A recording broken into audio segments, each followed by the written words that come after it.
Shalom saudara-saudara yang dikasihi oleh Tuhan Yesus Kristus, berjumpa kembali dengan Renungan Kristen. Sebelum kita membaca dan merenungkan firman Tuhan, mari kita berdoa. Bapa di surga, terima kasih untuk hari ini. Tuhan masih berikan kami kesempatan untuk kami membaca dan merenungkan firman Tuhan. Buka hati dan pikiran kami, supaya kami mengerti, memahami firman-Mu, dan mampukan kami menjadi pelaku firman dalam hidup ini. Di dalam nama Tuhan Yesus, kami berdoa dan mengucap syukur. Haleluya. Amin. Saudara-saudara yang dikasihi oleh Tuhan, kasih yang nyata kepada sesama. Matius pasal 22 ayat 39 berkata di sana, kasihilah sesamamu manusia seperti dirimu sendiri. Saudara, suatu hari seorang pria berjalan tergesa-gesa di jalan yang ramai. Dan ia melewati seorang pengemis yang duduk di pinggir jalan. Ya, pengemis itu terlihat lemah dan lapar. Dan banyak orang mereka melewati pengemis itu tanpa peduli. Namun saudara, seorang anak kecil dia berhenti, dia membuka tasnya yang kecil dan kemudian dia mengeluarkan sebuah roti yang ia bawa untuk makan siang. Ketika ditanya kenapa dia mau melakukan itu, ketika anak itu memberi roti itu kepada pengemis ini, anak itu berkata dengan sederhana, dikatakan, kalau aku yang lapar, aku juga ingin orang yang menolongku dan memberikanku makan. Nah saudara, ilustrasi ini menggambarkan inti dari perkataan Yesus, mengasihi sesama seperti diri sendiri. Saudara, kasih yang sederhana, tulus, dan nyata itu ada di dalam tindakan. Dalam Matius pasal 22, saudara, Yesus ditanya tentang hukum yang paling utama. Dan Yesus menjawab dengan dua perintah yang sangat mendasar. Ya, dikatakan mengasihi Allah dan mengasihi sesama. Saudara, kasih kepada sesama bukanlah pilihan tambahan bagi orang percaya, melainkan inti dari kehidupan sebagai orang percaya atau orang Kristen. Karena itu saudara, ayat ini menantang kita untuk hidup di dalam kasih yang aktif. Bukan hanya sekedar kata-kata. Dan itu menjadi kasih yang pasif dalam hidup kita. Tetapi lewat tindakan menjadikan kasih itu aktif. Ya. Dan saudara-saudara dikasih oleh Tuhan Yesus Kristus. Poin yang pertama yang kita pelajari adalah kasih kepada sesama berasal dari kasih kepada Allah. Ketika kita mengatakan aku mengasihi Allah, maka itu juga dengan hal yang sama kita mengatakan aku mengasihi sesamaku. Nah saudara, Yesus menempatkan perintah mengasihi ini mengasihi sesama itu sejajar dengan perintah mengasihi Allah. Artinya saudara, tidak mungkin seorang mengatakan bahwa dia mengasihi Allah dengan benar, tetapi dia membenci atau mengabaikan sesamanya. Saudara dikasih oleh Tuhan, kasih kepada Allah yang sejati akan selalu mengalir keluar dalam bentuk kasih kepada sesama manusia. Ketika kita menyadari betapa besar kasih Allah kepada kita saudara, yang penuh pengampunan dan anugerah, maka kita digerakkan untuk mengasihi orang lain. Bahkan mereka yang sulit dikasihi sekalipun, karena itulah kasih saudara. Artinya kasih bukan hanya sesuatu yang kita lakukan dan itu menguntungkan kita. Tetapi saudara, terkadang kasih yang kita lakukan, yang kita terapkan mungkin membuat kita merasa rugi, membuat kita merasa sakit. Tetapi yang sebenarnya hal itu membentuk kita untuk semakin indah dan berkenan kepada Tuhan. Nah saudara, poin yang kedua saudara, kasih kepada sesama itu bersifat aktif dan bukan bersifat pasif. Yesus tidak berkata pikirkanlah sesamamu, tetapi Yesus katakan kasihilah sesamamu. Saudara, kasih itu adalah tindakan. Mengasihi sesama itu berarti peduli terhadap orang lain. Apa yang dia lakukan yang bisa dilakukan dan kita lakukan untuknya. Saudara, mengasihi sama berarti mau menolong tanpa menunggu diminta. apalagi berharap hal ya kepada orang yang kita kasihi. Ya. Kasih adalah untuk hadir dan menguatkan dan menghibur, bukan menjatuhkan dan menghakimi. Inilah yang dimaksud kasih yang aktif, ya, dan bekerja dalam kehidupan kita sebagai orang yang percaya kepada Tuhan. Saudara, kasih Kristen bukan hanya perasaan simpati, ya, sesaat, atau hanya sekedar empati sesaat, tetapi komitmen untuk bertindak di dalam kasih itu. Ingat saudara, komitmen untuk bertindak, itulah kasih yang aktif.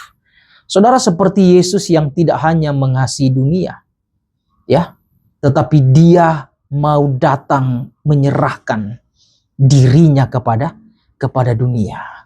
Bapa bukan hanya mengatakan, aku mengasihi dan aku adalah kasih, tetapi dia membuktikan, menyatakan kasihnya lewat pengorbanan Tuhan kita, Yesus Kristus, ke dalam dunia ini. Itu bukti nyata, tindakan kasih Allah bagi kita, bahkan kita orang yang berdosa. Poin yang ketiga saudara, kasih kepada sesama tanpa kita membedakan. Ya, Yesus tidak pernah memberi batasan siapa yang layak dikasihi oleh dia. Ya, sesama kita bukan hanya orang-orang yang beriman, ya, orang-orang yang sependapat dengan kita, atau mungkin orang-orang yang menyenangkan kita atau menguntungkan kita. Kasih yang Yesus ajarkan itu melampaui semuanya itu, saudara. Ada perbedaan latar belakang di sana, tetapi kita masih mau merealisasikan kasih itu kepada mereka.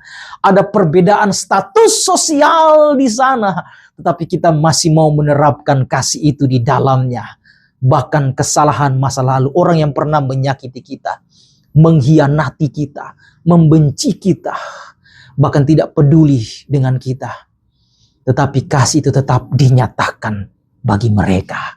Karena itu saudara, tidak mudah untuk kita mengaplikasikan kasih itu bagi sesama kita.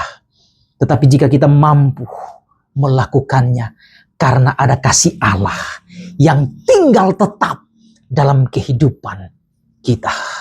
Untuk melakukan kasih itu tidak mudah saudara. Tanpa ada kasih Allah dalam hidup kita, kita tidak bisa mengasihi orang-orang yang ada di sekitar kita, bahkan sesama kita. Karena itu saudara, mengasihi sesama itu berarti belajar melihat kesusahan orang, ya. Kemudian belajar melihat orang lain dengan mata Kristus bagi mereka.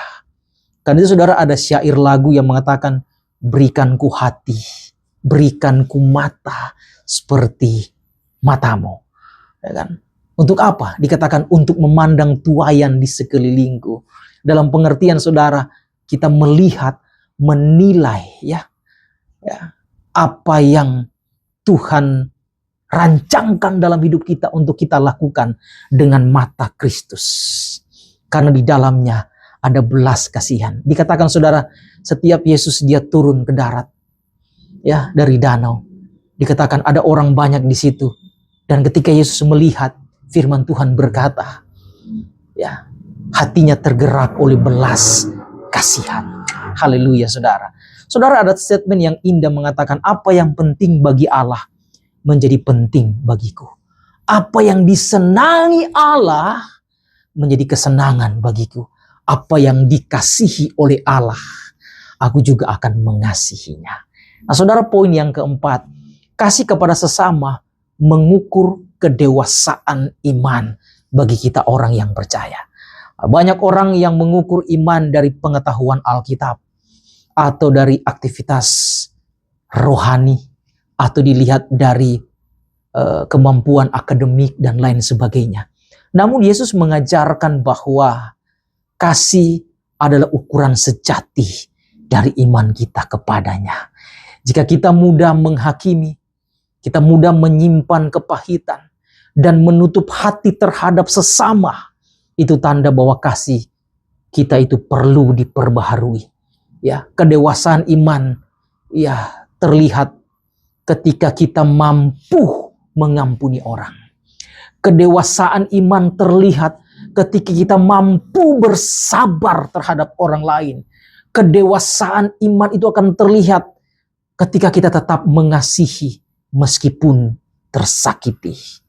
Sekali lagi saudara, tidak mudah, tidak gampang, tapi itulah yang harus dikerjakan dalam kehidupan kita. Saudara ingat, kita mampu karena kasih Tuhan. Ya, mungkin saudara pernah mengalami disakiti, dikhianati, direndahkan, ditolak, diusir, bahkan tidak dihargai. Tapi saudara tetap masih mengambil sikap mengasihi orang-orang itu. Itulah kasih yang sejati yang Tuhan tanamkan dalam hidupmu, yang menyatakan imanmu teguh di hadapan Tuhan. Saudara-saudara dikasih oleh Tuhan, poin yang kelima, kasih kepada sesama menjadi kesaksian bagi dunia.